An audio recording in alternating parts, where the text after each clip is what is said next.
does everyone know what double standards are? Yeah, so for those of you who don't, it's a set of principles that allow greater freedom to one person or to a group than to another. So with that, my major claim is males are allowed more sexual freedom than females. So I have 3 claims, supporting claims. My first is most people worldwide believe in those sexual double standards. And second, they've been present all throughout history. And third, the media publicizes it and influences the public to believe in it. So my first claim, back to most people worldwide are against women having premarital sex. So the first large-scale research on sexual double standards was conducted in 1964, but that was only in America. And that was by Ira Reese, a sexuality researcher with a PhD in sociology. She took a sample of 1,550 people and concluded that 67% of people, of Americans, did not approve of women having premarital sex. And that's just America, and I know that's back then, but the latest research done on that was in 2002, and it was worldwide by Michael J. Marks, another sexuality researcher, and he had a sample of 8,080 people, and 85% of them believe in double standards, so sexual double standards. This experiment showed that as the number of sexual partners reported increased, male targets would be evaluated more positively than females. And so that's basically saying that most people in the world believe in double standards, sexual double standards.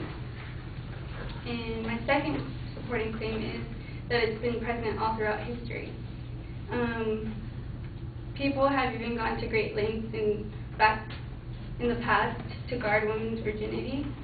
A sex researcher, Jamie Lee Goldenberg, found that an extreme cultural practice among some traditional Islamic followers involving a painful, dangerous procedure in which the clitoris is removed and the vagina is stitched up to assure chastity. And another form that's not so drastic is the chastity belt. Women were forced to wear them. They were basically underwear that had a lock, so only their husband could get to them. And according to a Fox News article, from the 14th to 17th century, cultures around the world, including the Middle East, France, Rome, and Greece, required women to wear chastity belts. And, well, in history, men and women were both treated very differently when it came to sex. Mary Crawford, another sex researcher, confirmed that women were stigmatized for engaging in sexual activity outside of heterosexual marriage, whereas men's such behavior was expected. Women were faced with labels. They were either pure or virginal or promiscuous and easy. Before getting married, women were examined to check if they were virgins. Doctors would check for a thin membrane surrounding the vaginal opening, because if it was torn, that meant that they had intercourse before. So if it was torn, then men would reject them, their fiancés. And my third supporting claim is that the media publicizes and influences us today. In 2005, the Christian group and family came out with a study reporting that having sex before the age of 18 makes you more likely to end up poor and divorced, and they publicized it. And Michael Mark, who I mentioned earlier, noted that the media helps to create and reinforce negative stereotypes of sexually active women, and he documented the harassment and distress experienced by adolescent girls who have been branded as sluts by their peers. Pop culture also promotes abstinence to young people, especially young women. They are taught to use virginity as an easy ethical roadmap. In 2007, MTV documentary series True Lies came out with an episode that featured celibate youth. so they were publicizing to keep their virginity before marriage. And also, not only in TV, but there's been books about it.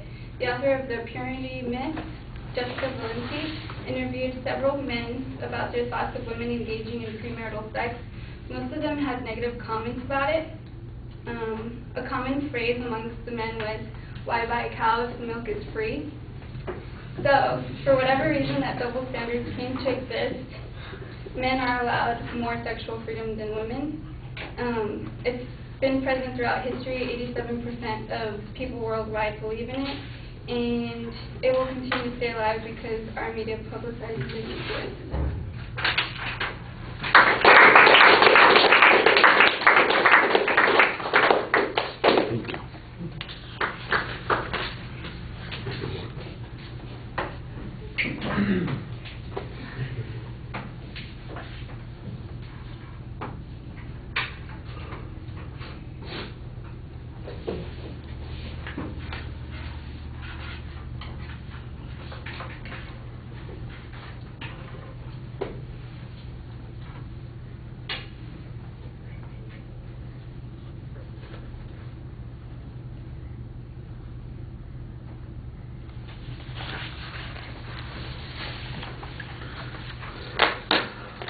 Right, the proposition's identified clearly. There's a clear setup of what the supporting structure is. I'm not sure there's much dispute about the issue that there is a double standard. I think that most people probably acknowledge that such is the case.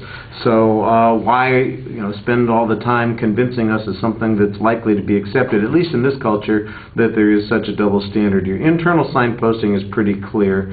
I think what we need is a little bit more information about what the harms are of that double standard. I think that would make it a little bit more meaningful as an argument.